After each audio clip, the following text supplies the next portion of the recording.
एक बार प्रेम से बोलेंगे ओम नमो भगवते वासुदेवाय। देखिए मित्रों, श्रीमद् भगवत गीता जी का चौथा अध्याय करेंगे। शॉर्ट वीडियो रहेगा, हिंदी में पाठ करेंगे। इससे पूर्व के अध्याय आपको मिल जाएंगे डिस्क्रिप्शन बॉक्स में। देखिए, श्री भगवान बोले, मैंने इस अविनाशी योग को सूर्य से कहा था, सूर्य ने अपने पुत्र वैवस्व मनु से कहा और मनु ने अपने पुत्र राजा इक्ष्वाकु से कहा। हे परम तप अर्जुन, इस प्रकार परंपरा से प्राप्त इस योग को राजऋषियों ने जाना, किंतु उसके बाद वह योग बहुत काल से इस पृथ्वी लोक में लुप्त प्राय हो गया। तू मेरा भक्त है, प्रिय सखा है, इसलिए वही ये पुरातन योग आज मैंने तुझको कहा है, क्योंकि यह बड़ा ही उत्तम रहस्य है, अर्थात गुप्त रखने योग्य विषय है। अर्जुन बोले, आपका जन्म तो अर्वाचीन यानी अभी हाल का ही है और सूर्य का जन्म बहुत पुराना है, अर्थात कल्प के आदि में हो चुका है। तब मैं इस बात को कैसे समझूं कि आप ही ने कल्प के आदि में सूर्य से ये योग कहा था। श्री भगवान बोले, हे परम तप अर्जुन, मेरे और तेरे बहुत से जन्म हो चुके हैं, उन सबको तू नहीं जानता, किंतु मैं जानता हूँ। मैं अजन्मा और अविनाशी होते हुए भी तथा समस्त प्राणियों का ईश्वर होते हुए भी अपनी प्रकृति को अधीन करके अपनी योग माया से प्रकट होता हूँ। हे भारत, जब जब धर्म की हानि और अधर्म की वृद्धि होती है, तब तब ही मैं अपने रूप को रचता हूँ, अर्थात साकार रूप से लोगों के सम्मुख प्रकट होता हूँ। साधु पुरुषों का उद्धार करने के लिए, पाप कर्म करने वालों का विनाश करने के लिए और धर्म की अच्छी तरह से स्थापना करने के लिए ही मैं युग युग में प्रकट हुआ करता हूँ। हे अर्जुन, मेरे जन्म और कर्म दिव्य हैं, अर्थात निर्मल और अलौकिक हैं। इस प्रकार जो मनुष्य तत्व से जान लेता है, वह शरीर को त्याग कर फिर जन्म को प्राप्त नहीं होता है, किंतु मुझे ही प्राप्त होता है। पहले भी जिनके राग, भय और क्रोध सर्वदा नष्ट हो गए थे और जो मुझ में अनन्य प्रेम पूर्वक स्थित रहते थे, ऐसे मेरे आश्रित रहने वाले बहुत से भक्त उपयुक्त ज्ञान रूप तत्व से पवित्र होकर मेरे स्वरूप को प्राप्त हो चुके हैं। हे अर्जुन, जो भक्त मुझे जिस प्रकार भजते हैं, मैं भी उनको उसी प्रकार भजता हूँ, क्योंकि सभी मनुष्य सब प्रकार से मेरे ही मार्ग का अनुसरण करते हैं। इस मनुष्य लोक में कर्मों के फल को चाहने वाले लोग देवताओं का पूजन किया करते हैं, क्योंकि उनको कर्मों से उत्पन्न होने वाली सिद्धि शीघ्र मिल जाती है। ब्राह्मण, क्षत्रिय, वैश्य और शूद्र, इन चार वर्णों का समूह गुण और कर्मों के विभाग पूर्वक मेरे द्वारा रचा गया है। इस प्रकार उस सृष्टि, रचना आदि कर्म का कर्ता होने पर भी मुझ अविनाशी परमेश्वर को तू वास्तव में अकर्ता ही जान। कर्मों के फल में मेरी स्पृहा नहीं है, इसलिए मुझे कर्म लिप्त नहीं करते। इस प्रकार जो मुझे तत्व से जान लेता है, वह भी कर्मों से नहीं बनता है।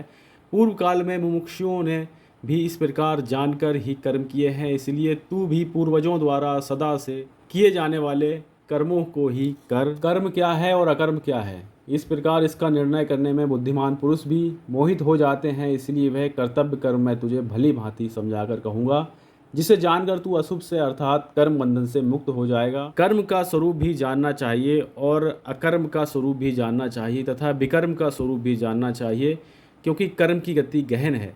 जो मनुष्य कर्म में अकर्म देखता है और जो अकर्म में कर्म देखता है, वह मनुष्यों में बुद्धिमान है और वह योगी समस्त कर्मों को करने वाला है, जिसके संपूर्ण शास्त्र सम्मत कर्म बिना कामना और संकल्प के होते हैं तथा जिसके समस्त कर्म ज्ञान रूप अग्नि के समान भस्म हो गए हैं, उस महापुरुष को ज्ञानी जन भी पंडित कहते हैं। जो पुरुष समस्त कर्मों में और उनके फल में आसक्ति का सर्वदा त्याग करके संसार के आश्रय से रहित हो गया है और परमात्मा में नित्य तृप्त है, वह कर्मों में भली भांति बरतता हुआ भी वास्तव में कुछ भी नहीं करता। जिसका अंतःकरण और इंद्रियों के सहित शरीर जीता हुआ है और जिसने समस्त भोगों की सामग्री का परित्याग कर दिया है, ऐसा आशा रहित पुरुष केवल शरीर संबंधी कर्म करता हुआ भी पापों को प्राप्त नहीं होता।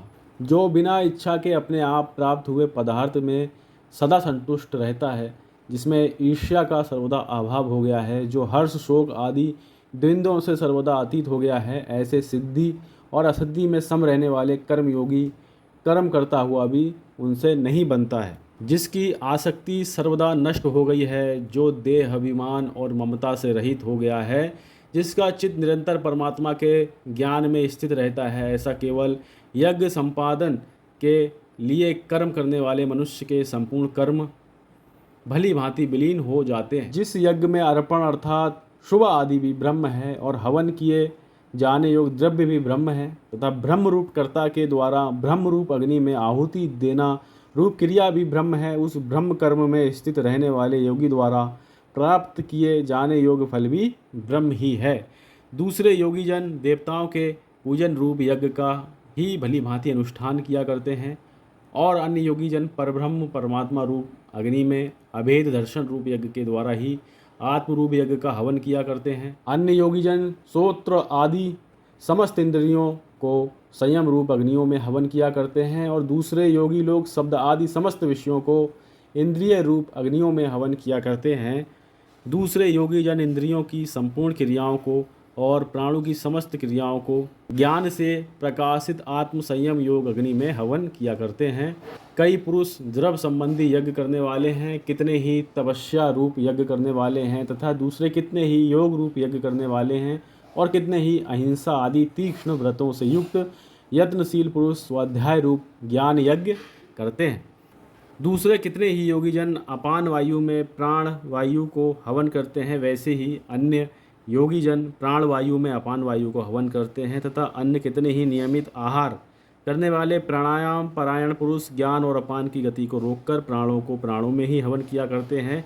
ये सभी साधक यज्ञों द्वारा पापों का नाश कर देने वाले और यज्ञों को जानने वाले हैं। हे कुरुश्रेष्ठ अर्जुन, यज्ञ से बचे हुए अमृत का अनुभव करने वाले योगी जन सनातन परब्रह्म परमात्मा को प्राप्त होते हैं और यज्ञ ना करने वाले पुरुष के लिए तो यह मनुष्य लोग भी सुखदायक नहीं है, फिर परलोक कैसे सुखदायक हो सकता है। इस प्रकार और भी बहुत तरह के यज्ञ वेद की वाणी में विस्तार से कहे गए हैं। उन सबको तू मन इंद्रिय और शरीर की क्रिया द्वारा संपन्न होने वाले जान।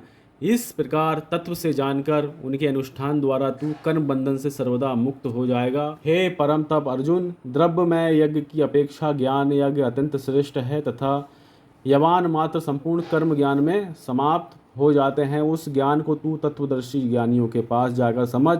उनको भली भांति दंडवत प्रणाम करने से, उनकी सेवा करने से और कपट छोड़कर सरलता पूर्वक प्रश्न करने से वे परमात्म तत्व को भली भांति जानने वाले ज्ञानी महात्मा तुझे उस तत्व ज्ञान का उपदेश करेंगे जिसको जानकर फिर तू इस प्रकार मोह को नहीं प्राप्त होगा। हे अर्जुन, जिस ज्ञान के द्वारा तू संपूर्ण भूतों को निर्शेष भाव से पहले अपने में और पीछे मुझ सच्चिदानंद घन परमात्मा में देखेगा, यदि तू अन्य सब पापियों से भी अधिक पाप करने वाला है तो भी तू ज्ञान रूप नौका द्वारा निसंदेह संपूर्ण पाप समुद्र से भली भांति तर जाएगा।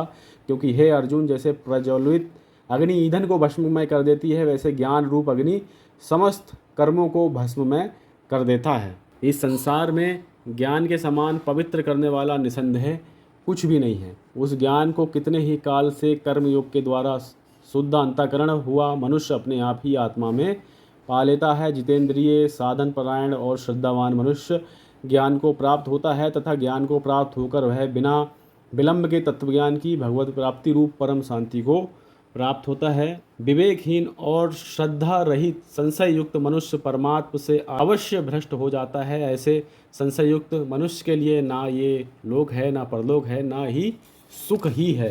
हे धनंजय, जिसने कर्मयोग की विधि से समस्त कर्मों का परमात्मा में अर्पण कर दिया है और जिसने विवेक द्वारा समस्त संशयों का नाश कर दिया है, ऐसे वश में किए हुए अंतःकरण वाले पुरुष को कर्म नहीं बांधते। इसलिए हे भरतवर्षी अर्जुन, तू हृदय में स्थित इस अज्ञान जनित अपने संशय का विवेक ज्ञान रूप तलवार द्वारा छेदन करके समत्व रूप कर्म योग में स्थित हो जा और युद्ध के लिए खड़ा हो जा।